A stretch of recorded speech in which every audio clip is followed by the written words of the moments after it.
welcome back to another episode of Creative Writing Advice with me, JJ Barnes. If you don't know me, I'm JJ. I am the author of How to Write a Story, which is out now on Amazon. I also have other books out and a film in post-production right now called Hollowhead.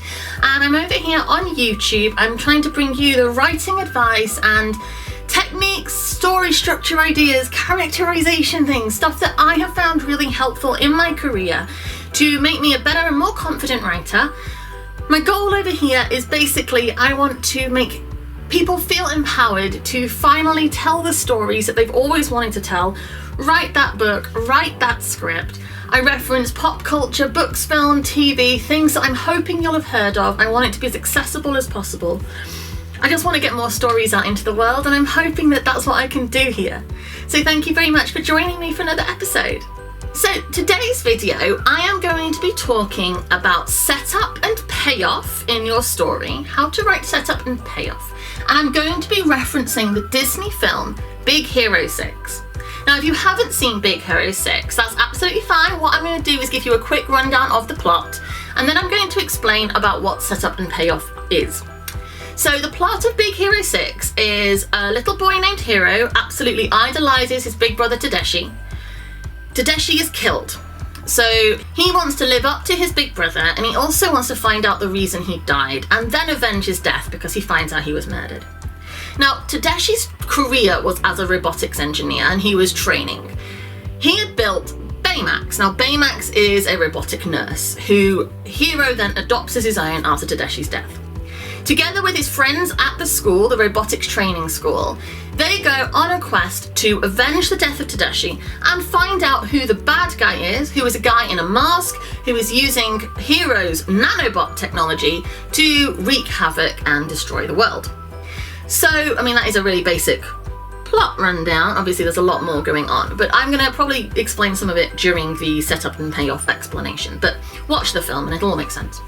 So, setup and payoff is where at the beginning of your story, whether it's book, film, TV, it doesn't matter, you drop a little thing in.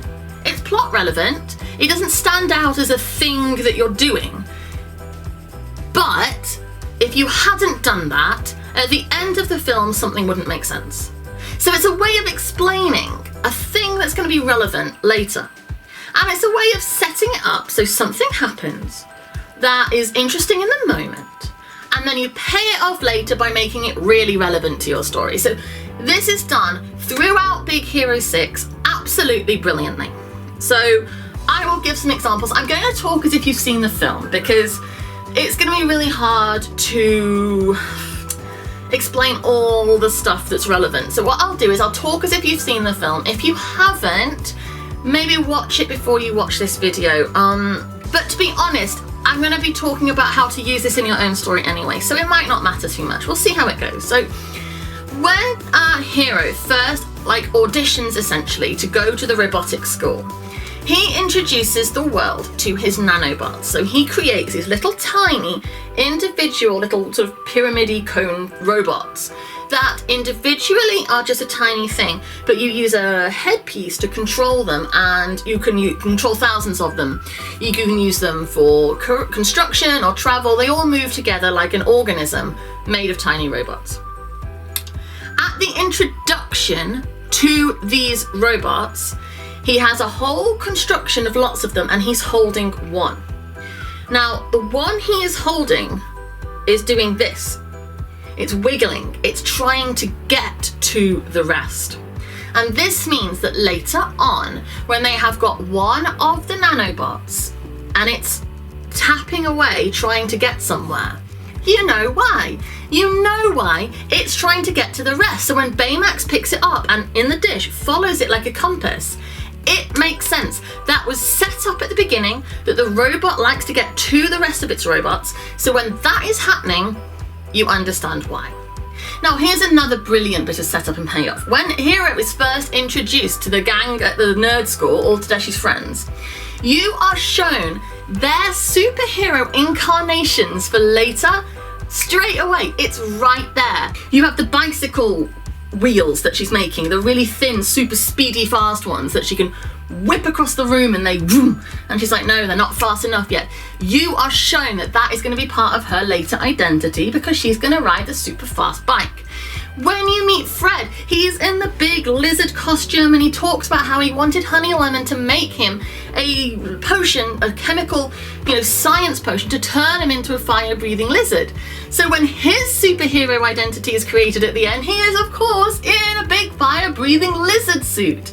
It's all there. Every single one you meet, you see a sign of who they are going to be when they are the superheroes at the end. Every single one. It's absolutely brilliant. When you see Hiro and Tadashi do a fist bump, right? He then introduces that idea to Baymax. They do a fist bump and Baymax is an absolute adorable, like, rather than the but it's very, very funny. But that means later, when they fist bump and Baymax is like jetted off, it's relevant. You see him use his flying glove, flying robot fist, shooting off. So that when he does that at the end, when he does that to save their lives and he gets destroyed, it's there. You saw it happen. So that makes sense. You know that that can happen. You know that's a possibility for him. Now the thing is, if you hadn't included those things earlier in the story, it wouldn't make as much sense. Why can his fist fly off? We've not seen that before.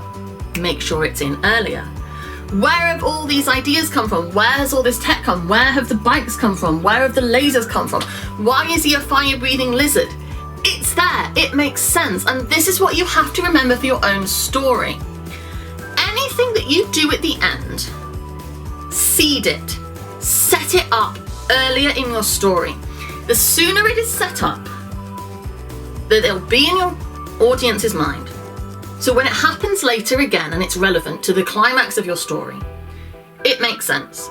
You don't have to then do a whole explanation of how and why this is happening later in your story because you know why it's happening. It was there from the beginning. Now, this could be very, very difficult because obviously sometimes you get to the end of your story and you're like, you know what, it'd be really useful if that robot's fist could fly off because that would jet him back and save their lives from the vortex. So, then you'd be like, well, I haven't had that happen. It's easy. You just go in and when they're demonstrating their new tech, Baymax demonstrates that his fist flies off. It doesn't have to be a big deal. It doesn't have to be life-changing and super story creative. It just doesn't. All it has to do is show that that is a possibility for the character. If when the nanobot is trying to get to the other robots and Baymax is following the little dish through the city like a compass, if you hadn't been shown that the robot wiggles and goes, it'd be like, well, why is this doing this now? That doesn't make any sense. But because you see it first thing, it makes sense. And you could have had him just standing there holding the nanobot and then, putting it in with the rest of them. But by going back in and making it so the robot's trying to get there, immediately, it makes sense. It's all set up, it's then paid off.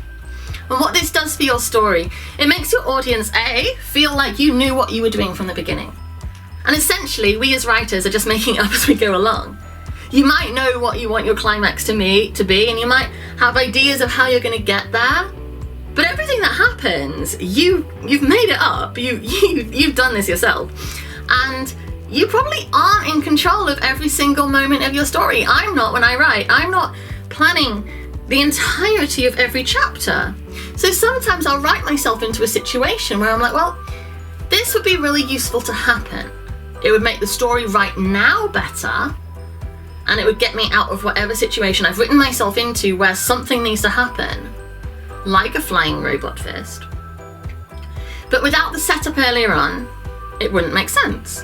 But this is how you edit it. You edit it in later. You go back and you seed it. Anything that's relevant at the end, seed it at the beginning. Any information that they need, show them learning it. Any tool, any device, any bit of technology, show them either discovering it or creating it. And it doesn't have to be a big deal, as long as it's there. And this will, I promise, improve your story. And it can be difficult sometimes to go back and seed it in because you've got to have it relevant. If you seed it in a way that's like, Look at this fist flying off. I'm not showing it you for any real reason. It's not story relevant. I just thought you should see that this happens. Look, this fist flies off. Look at it, right? Then your audience is like, oh, okay, so that's going to be relevant later.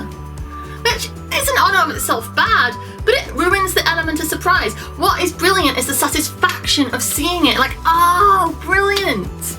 If you see it earlier and then it's paid off later, it's so much fun. And every time you watch it through, or every time you read it through, if you see more of them, and that's why Big Hero 6 is so brilliant, because every time you watch it through, you see more. And trust me, I could go on about how many there are in this film, but this is why I want you to watch it.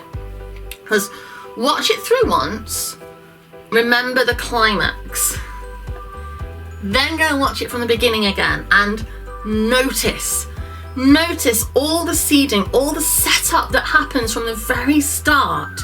Notice it all. And then when you get to the end and you see it pay off time and time again. You learn about Callahan's daughter having died. That is why he's being a villain. That is what's happening. It's all there from the start. And it's fantastic. Now, there are people who don't like Big Hero 6, and that's fine. There are plot holes and there's issues and, fine. But personally, I think they're wrong, because I think it's fabulous, and I think it is an absolute masterclass in how to set your story up and then pay it off at the end. So thank you very much for watching. I hope this has been helpful. I get a bit overexcited by Big Hero 6 because of this, because I find stories that will take the time and really put the care and attention into making the audience's experience as satisfying as possible just so thrilling, because those writers knew. They knew that if they put the time and the energy into seeding these little details in the most tiny ways that you wouldn't notice necessarily, that it would be worth it. And it means that the multiple viewings you do, especially of children's films, because you've got children who want to watch them over and over again, it makes the viewing experience better than if it was just blah-de-blah-de-blah and then that happens. There's no real reason why it happens, but it makes the story make sense, so it's fine. When it happens and it's seeded, it's exciting and satisfying. So that is why I think you should look at it, and that's why I think you should try and do it in your own story. So thank you very much for watching another episode of Creative Writing Advice with me, JJ Barnes. If you can subscribe to this channel, I put out a video every Monday, Wednesday and Friday at 9:30 in the morning. I do try never to miss a week, but it has happened when I've been either ill or had massive tech problems and had to have them fixed. But I do try not to miss any, so usually Monday, Wednesday and Friday at 9:30 in the morning. Also, you can check out the back catalogue of videos I've got over here.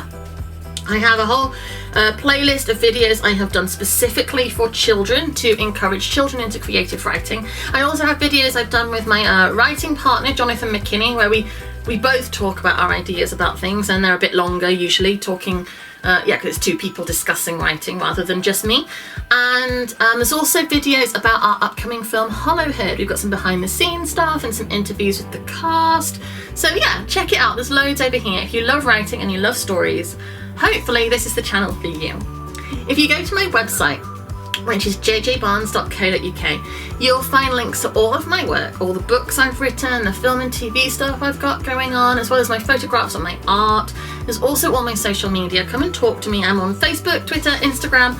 All I do really is talk about writing a lot, but it's with other people, and it's great because Twitter and Facebook and Instagram are really fab places to talk about what you're writing and what your ideas are and what you're working on, and share your experience of being a writer. So come and find me and we'll talk, and thank you very much for watching another one of my videos. I'll be back again soon. Bye.